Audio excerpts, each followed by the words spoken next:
بسم اللہ الرحمن الرحیم نحمدہ و نصلی علی رسولہ الکریم اما بعد فاعوذ باللہ من الشیطان الرجیم بسم اللہ الرحمن الرحیم۔ حضرات، کرامات اولیاء کا دفاع کرنے کی خاطر میں نے سابقہ ویڈیو اپلوڈ کی تھی جس میں غوث اعظم سیدنا عبد القادر جیلانی قدس سرہ العزیز کی نسبت اور آپ کی کرامات کے حوالے سے ایک جو واقعہ ہے دھوبی والا، اس کے حوالے سے گزارشات پیش کی تھی کہ اس کا مطلق انکار نہ کیا جائے۔ تو اس سلسلے میں کچھ تحقیقی باتیں آپ کے سامنے رکھنا چاہتا ہوں۔ فقیہ ملت مفتی جلال الدین امجدی رحمہ اللہ نے آپ نے فتاوی فقیہ ملت جلد دوم صفحہ نمبر 411 میں یہ درج ہے۔ آپ فرماتے ہیں کہ دھوبی والی یہ جو روایت ہے کہ منکر نکیر کے سامنے جو غوث اعظم کے مرید نے اپنی نسبت کا اظہار کیا، اس روایت کے متعلق آپ کہتے ہیں کہ اس کے متعلق لکھتے ہیں کہ یہ بے اصل ہے، اس کا بیان کرنا درست نہیں، لہذا جس نے بیان کیا رجوع کرے اور آئندہ اس کے نہ بیان کرنے کا عہد کرے۔ اگر وہ ایسا نہ کرے تو کسی معتبر کتاب سے اس روایت کو ثابت کرے۔ اب دیکھیں، وہ مفتی تھے، فقیہ تھے، اور انہوں نے کہا کہ کسی معتبر کتاب سے اس روایت کو ثابت کرے۔ تو میں ایک حوالہ پیش کیے دیتا ہوں، تفریح الخاطر اور فی مناقب فی ترجمۃ شیخ عبد القادر، یہ کتاب محی الدین اربلی رحمہ اللہ کی، اس کے حوالوں کو کوٹ کیا ہے فتاوی رضویہ کے اندر سیدی اعلیٰ حضرت امام اہل سنت مجدد دین و ملت مولانا شاہ امام محمد رضا فاضل بریلوی رحمہ اللہ نے۔ تو جب مفتی جلال الدین امجدی رحمہ اللہ لکھ کر گئے کہ کسی معتبر کتاب سے کوئی حوالہ پیش کرے کہ نکیرین کے سوالات کے جوابات میں اپنی نسبت کا ہی اس نے اظہار کیا، اپنے تعلق کا اظہار کیا دھوبی نے، تو اس سے ملتا جلتا واقعہ تفریح الخاطر میں ہے، موجود ہے۔ اچھا، وہ کیا ہے جی؟ اس کا عنوان بھی کیا ہے؟ یہ صفحہ نمبر 2829 ہے تفریح الخاطر کا، المنقبۃ السادسۃ عشر فی نجات فاسق بجوابہ بعبد القادر فی سوال منکر و نکیر، کہ منکر نکیر کے سوالات کے جوابات میں جب ایک فاسق نے یہ جواب دیا کہ میں عبد القادر کا غلام ہوں، عبد القادر کا غلام ہوں، دھوبی بھی ظاہر سی بات ہے غلام، ان کا خدمت گزار تھا، غلام ہوں، تو اس پر کیا ہوا؟ لکھتے ہیں انہ کان فی زمان الغوث رجل فاسق مصر علی الذنوب، کہ حضور غوث اعظم کے دور میں ایک رجل فاسق تھا اور وہ اپنے گناہوں پر بڑا مصر تھا، لیکن تمکنت محبت الغوث فی قلبہ، کہ لیکن غوث اعظم کی محبت اس کے دل میں تمکنت کر گئی تھی، ٹھہراؤ کیے ہوئے تھی، تو فی قلبہ المحبوب، اس کے محبوب دل کے اندر غوث اعظم کی محبت بہت زیادہ۔ فلما توفی، جب وہ فوت ہوا تو کیا ہوا؟ دفنوہ، اس کو دفن کر دیا مسلمانوں نے۔ فجاءہ منکر و نکیر، منکر نکیر آ گئی اس کی قبر ہے۔ وسألاہ، اور دونوں نے سوال کیا، من ربک کا، ما دینک کا، من نبیک کا، ما دینک کا، یہ تینوں سوال ذکر ہیں صفحہ نمبر 29۔ فاجابہما، ان دونوں کو اس نے جواب دیا، فی کل سوال بعبد القادر، بعبد القادر، اس نے کہا کہ نہیں میں عبد القادر کا غلام ہوں، یہی جواب دیا۔ فجاءہم الخطاب من رب القدیر، اللہ تعالیٰ کی جانب سے منکر نکیر کو یہ خطاب آیا، یا منکر و نکیر، اے منکر نکیر، ان کان ھذا العبد من الفاسقین، اگرچہ یہ بندہ جو ہے فاسقین میں سے ہے، لیکنہ فی محبت محبوبی، لیکن یہ میرے محبوب کی محبت میں ڈوبا ہوا ہے، العبد القادر، کہ عبد القادر جیلانی کی محبت میں ڈوبا ہوا ہے، کہ یہ تو فاسقین میں سے ہے، وَإِنَّهُ مِنَ الصَّادِقِينَ، لیکن میرا عبد القادر سچوں میں سے ہے۔ فَلْيَجْعَلْهُ غَفَرْتُ لَهُ وَوَسَّعْتُ قَبْرَهُ، اس وجہ سے میں اس کی بخشش کرتا ہوں، اس کی قبر کو فراغ کرتا ہوں، بِمَحَبَّتِهِ وَحُسْنِ اعتقادِهِ، اس کی محبت اور حسن اعتقاد کی وجہ سے۔ تو یہ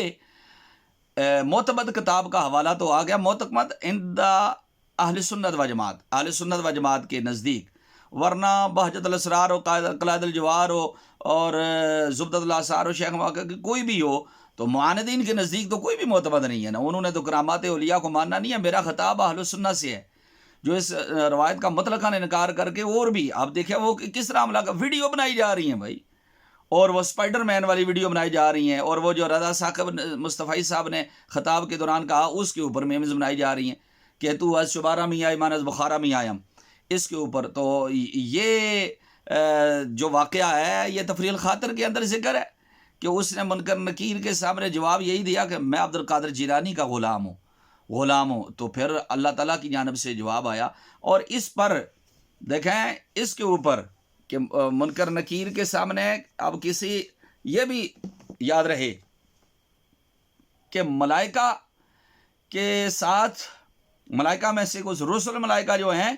ان میں جناب اسرائیل بھی ہیں، میکائیل بھی ہیں، جبرائیل بھی ہیں، لیکن منکر نکیر رسل ملائکہ میں سے نہیں آتے۔ یہ فتاوی شارح بخاری جلد نمبر 2 اور صفحہ نمبر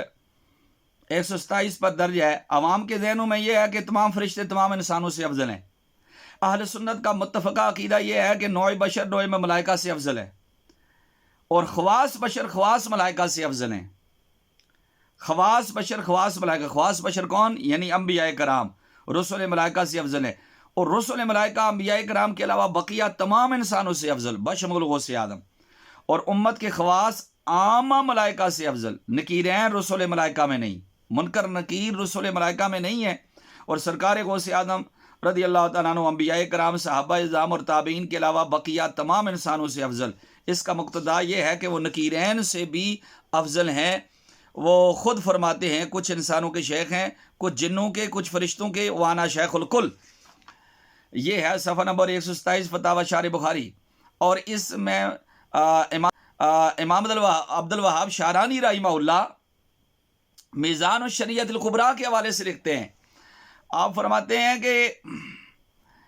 ہمارے شیخ الاسلام امام ناصر الدین لقانی مالکی رحمہ اللہ کا انتقال ہوا، بعد بزرگوں نے ان کو خواب میں دیکھا، پوچھا اللہ تعالیٰ نے آپ کے ساتھ کیا معاملہ کیا؟ انہوں نے بتایا جب منکر نکیر نے مجھے سوال کے لیے بٹھایا، امام مالک تشریف لائے اور منکر نکیر سے فرمایا کیا ایسا شخص بھی اس کی حاجت رکھتا ہے کہ اس سے اللہ اور اس کے رسول پر ایمان کے بارے میں سوال کیا جائے؟ الگ ہو جاؤ۔ نقیرین اس کے پاس سے چلے گئے۔ تو آپ یہ اس کتاب کے اندر میزان الشریعت الکبریٰ کے اندر علامہ شعرانی نے یہ ثابت کیا ہے کہ اولیاء کرام، خواص اولیاء کرام نکیرین کے سوالات کے وقت قبروں میں تشریف لاتے ہیں، یہ روحانیت کی بات ہے۔ تو اب اس پر افادات یومیہ کے اندر جو لکھا ہے نا اشرف علی تھانوی نے، وہ بات بھی سمجھنے کے قابل ہے، چونکہ یہ ماخذ اب کسی نے اگر بیان کرنا ہو تو اس انداز سے بھی تو بیان کیا جا سکتا ہے۔ یہ دھوبی والا واقعہ اب فقیر نے تو بیان نہیں کیا، اگر جب بھی کیا ہے تو یہ کیا ہے کہ یہ واقعہ اشرف علی تھانوی صاحب نے لکھا ہے، تو جناب انہوں نے تو لکھا ہے الافاد الیومیہ کی جلد 2 کے اندر اور صفحہ نمبر 100 اور 101 اس کے اوپر لکھا ہے۔ تو اب اس واقعے کو لکھتے ہوئے یہ بات ضرور لکھی ہے اشرف علی تھانوی نے جو سمجھنے کے قابل ہے، یعنی کہ خطبہ اگر واقعہ کو بیان کریں تو جس طرح مفتی جلال الدین امجدی رحمہ اللہ نے بیان کیا کہ کسی معتمد کتاب کا حوالہ ہے تو پیش کرو ورنہ اس کو بیان نہ کیا جائے، تو کتاب کا حوالہ تو پیش کر دیا ہے جی معتمد کا، تو پھر بھی اگر کو بیان کرنا ہو تو اس کتاب کا یوں حوالہ پیش کریں اور دوسرا افادات یومیہ کا حوالہ پیش کریں، جلد نمبر 2 صفحہ نمبر 100 101۔ اب اس میں اشرف علی تھانوی نے یہ بات لکھی ہے کہ میں اس واقعے کو نہ مانتا اگر مولانا فضل الرحمان گنج مراد آبادی رحمہ اللہ اگر یہ ہستی میرے سامنے اس واقعے کو بیان نہ کرتے۔ پتہ ہے اکابر دیوبند ان کے سامنے زانو تلمذ طے کرتے تھے فضل الرحمان گنج مراد آبادی، اور بڑے مزے کی بات ہے کہ یہ جن کے پیچھے ہاتھ باندھ کر کھڑے رہتے تھے اور ان کی بات پر اتنا اعتماد کرتے ہیں، وہ فضل الرحمان گنج مراد آبادی اعلیٰ حضرت کے عاشق تھے، اعلیٰ حضرت کے دیوانے تھے۔ تو اور ان کے واقعات بہت سارے جو ہے نا سیدی اعلیٰ حضرت کی سوانے کے اندر درج ہیں، اور اکابر علماء نے یہ تذکرہ اکابر اہل سنت میں اس کا ذکر بھی کیا ہے۔ تو کہتا ہے کہ جی اگر فضل الرحمان گنج مراد آبادی سے میں نے خود نہ یہ واقعہ سنا ہوتا تو میں دھوبی والے واقعے کا کبھی بھی اقرار نہ کرتا، کبھی بھی اس پر اعتماد نہ کرتا۔ تو اتنی بڑی ہستی کا ذکر کیا جو ہستی ہمارے نزدیک میں معتمد ہیں اور سیدی اعلیٰ حضرت امام اہل سنت کے عاشق ہیں، یہ ان کے پیچھے پھرا کرتے تھے، وہ اعلیٰ حضرت کے دیوانے تھے فضل الرحمان گنج مراد آبادی، اور بہت بڑے ان کا کام ہے، حدیث کے اندر کام ہے اور تصوف کے اندر بڑا کام ہے، اور باکرامت بزرگ گزرے ہیں۔ تو اس لیے یہ ذکر کیا ہے ان کا اشرف علی تھانوی، غوث آدم بھی لکھا ہے اس کے اندر، افادات یومیہ میں آپ کو سیدنا عبد القادر جیلانی غوث اعظم لکھا ہے. تو بھائی الفضل ما شہدت به الاعداء کے تحت جب وہ لکھ رہے ہیں تو آپ کو کہنے میں کیا تکلیف ہے جی؟ کیا تو اور معتمد کتاب کے اندر بھی یہ بات درج ہے، تو آپ کس کس چیز کا انکار کریں گے؟ پھر بھی اگر یعنی بیان کرنا ہو تو آپ ان کی جانب سے بیان کریں نا، کہ انہوں نے اپنی کتاب کے اندر یہ واقعہ لکھا ہے. اگر آپ کو کسی اور کتاب کے اندر یہ نظر نہیں آتا، بہرحال ایک واقعہ حوالہ میں نے آپ کے سامنے پیش کیا. ہر ایک حوالہ ضروری نہیں ہے کہ ہر ایک کتاب کے اندر درج ہی ہو تو تب مانا جائے گا. دیکھیں تفسیر نور العرفان کے صفحہ نمبر 88 پر، اور یہ تفسیر نعیمی کے اندر بھی ہے. تفسیر نور العرفان مفتی احمد یار خان نعیمی گجراتی علیہ رحمہ، مفتی اعظم پاکستان رحمہ اللہ کی، اس کے صفحہ نمبر 88 احیی الموتیٰ باذن اللہ کے تحت لکھتے ہیں کہ وہ 12 سال والی وہ جو کشتی دوبارہ باہر آئی تھی، اور جس دولے کو آپ نے اللہ تعالیٰ کی قدرت سے عطا سے زندہ کیا تھا، اس آیت کے تحت تفسیر نور العرفان صفحہ نمبر 88 اور صفحہ دائیں طرف اور نیچے سے اوپر سطر نمبر 3 سے یہ عبارت شروع ہوتی ہے. آپ فرماتے ہیں مفتی احمد یار خان نعیمی رحمہ اللہ کے 12 سال کے بعد جو آپ نے نیا ترائی تھی، جو کشتی دوبارہ واپس آئی تھی دجلہ سے، دریا دجلہ سے اوپر، وہ بعد میں ان کی وہ زندہ ہوئے دولہا، تو پھر ان کی شادی ہوئی، اور یہ کوئی اور نہیں ہے، شاہ دولہا سرکار ہیں جو گجرات کے اندر ہے. آپ یہ بتائیے کہ کون سی مسند کتاب کے اندر یہ واقعہ ہے؟ کون سی؟ کیا باجت الاسرار کے اندر ہے کہ یہی وہ شاہ دولہا سرکار ہے؟ کیا قلائد الجواہر کے اندر ہے؟ کیا زبدۃ الآثار کے اندر ہے؟ مفتی احمد یار خان نعیمی رحمہ اللہ کا اس کے اندر تفرد ہی ہے کہ آپ نے فرمایا کہ یہ وہی بزرگ ہے. کشف کے ساتھ کسی پر ظاہر ہوا ہوگا، لیکن اس لیے یہ نہیں کہا جا سکتا کہ ایک کتاب میں درج ہے تو جناب باقی سب کا انکار کر دے. اب تفریح الخاطر میں یہ واقعہ درج ہے کہ اس نے بار بار ذکر کیا کہ میری نسبت حضور غوث اعظم سے اللہ تعالیٰ نے فرمایا ہوگا اس کی نسبت. اور اسی تفریح الخاطر کے اندر حضرت اسرائیل علیہ السلام سے جو ہے نا روح کا واپس لانا کہ عورت نے آ کر شکایت کی تھی، یہ بھی چند فصلیں پیچھے، یہ بھی منقبت کے اندر، آپ کے مناقب کے اندر یہ پورا باب باندھ کر صاحب تفریح الخاطر نے یہ بھی ذکر کیا ہے. اس لیے میں بار بار پہلی ویڈیو میں بھی یہی عرض کیا تھا، اب پھر عرض کرتا ہوں کہ کسی سے جناب خائف ہو کر، کسی کی تھریٹ میں آ کر، یا کسی کی میمز بنانے یا مذاق بنانے کی وجہ سے یہ سوشل میڈیا پر جو علماء کہہ رہے ہیں کہ ہم اس کا انکار کرتے ہیں جی، کرامت چھوڑیں جی، اور چیزیں بھی کیوں چھوڑیں جی؟ کرامت کو چھوڑ سکتے ہیں ہم؟ یہ کرامت برحق ہے، اور کرامت صاحب بارشیت لکھا کرامت کا منکر گمراہ ہے. تو گمراہ بندہ جو ہوتا ہے وہ اہل سنت میں ہو ہی نہیں سکتا. اہل سنت کا اعتقاد ہے، جس طرح معجزہ پر اعتقاد ہے اسی طرح کرامت کے اوپر اعتقاد ہے. تو اس لیے یہ جو ہے نا جو واقعہ ہے اس کا کہیں نہ کہیں جو ہے نا کچھ تو ایک حوالہ بھی میں نے عرض کر دیا ہے. باقی اگر جس نے حوالہ بیان کرنا ہو کسی عالم دین نے تو افادات یومیہ کا حوالہ پیش کیا کریں، جس طرح ہم ڈلے سے کہتے ہیں کہ یہ آپ کی کتاب کے اندر حوالہ ہے، ٹھیک ہے. اور باقی یہ کسی چیز کا انکار کرنے سے یہ بات نہیں ہے. ہاں، یہاں تحذیر الناس کے بارے میں کیا کچھ، تحذیر الناس کے بارے میں حسام الحرمین کے اندر فتویٰ موجود ہے، لیکن تحذیر الناس کی تعریف کے اندر بھی الفاظ لکھے گئے ہیں نا. تو جو لکھے گئے ہیں تو ان کے جو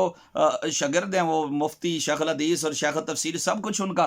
کو کہا جاتا ہے، ہاتھ بھی چومے جاتے ہیں، جبکہ ہم اس غزالی زماں راضی دوران سید احمد سعید کاظمی علیہ رحمہ کے مرید ہیں، جنہوں نے اسی تحذیر الناس کے ایک ایک جملے کے اوپر پکڑ کر کے تبشیر برد تحذیر جو کتاب آپ نے لکھی تھی، اس کے اندر آپ نے جگہ جگہ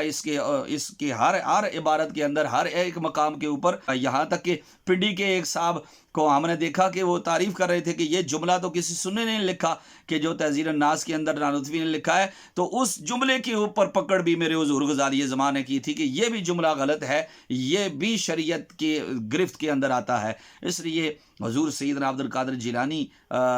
قدس سرہ العزیز کی کرامات یا جملہ اولیاء کرام کی کرامات اور ممکنات میں سے ہیں. سیدی اعلیٰ حضرت سے سوال ہوا تورزیہ میں کہ یہ جو کہا جاتا ہے کہ معراج کی رات نبی پاک صلی اللہ علیہ وسلم کی بارگاہ میں حضور غوث اعظم کی روح حاضر ہوئی، تو اس کو ہم مانیں؟ تو تفریح الخاطر کے اندر یہ بھی درج ہے، یہ واقعہ بھی درج ہے، اور کتب کے اندر بھی آتا ہے. بہادر نے اس کا انکار بھی کیا، لیکن سیدی اعلیٰ نے فرمایا کہ کون سے یہ جو ہے نا یہ بات تعجب کی ہے، کیا ممکنات میں سے نہیں ہے. امام غزالی علامہ قسطلانی فرماتے ہیں کہ امام غزالی کی روح حاضر ہوئی جب موسیٰ علیہ السلام سے حضور کی ملاقات ہوئی، تو موسیٰ علیہ السلام نے کہا ہے کہ علماء امتی کا انبیاء بنی اسرائیل، میرے امت کے علماء بنی اسرائیل کے نبیوں کے برابر ہیں، تو بتائیے جی کون سا. تو پھر امام غزالی کی روح حاضر ہوئی اور ان سے کلام کیا کلیم اللہ نے. تو اعلیٰ فرماتے ہیں اگر امام غزالی غزالی کی حاضر ہو سکتے ہیں، تو کیا اس میں قباحت ہے کہ نبی پاک صلی اللہ علیہ وسلم اور اللہ تعالیٰ کی قدرت اور اس کے اختیارات کے ساتھ حضور کی امت کی شان ظاہر کر حضور کی شان ظاہر کرنے کے لیے حضور غوث اعظم وہاں پر حاضر ہوں اور اپنا کندھا پیش کر دیں؟ یہ اس میں کوئی ایسی بات نہیں ہے کہ اس کا انکار کیا جائے۔ اس لیے کرامات برحق ہیں، اور یہ کرامات پر جو میمز بناتے ہیں انشاءاللہ تعالی ہم ان کا تعاقب کرتے رہیں گے۔ کرامات کا منکر گمراہ ہے، اہل سنت سے اس کا کوئی تعلق نہیں ہے۔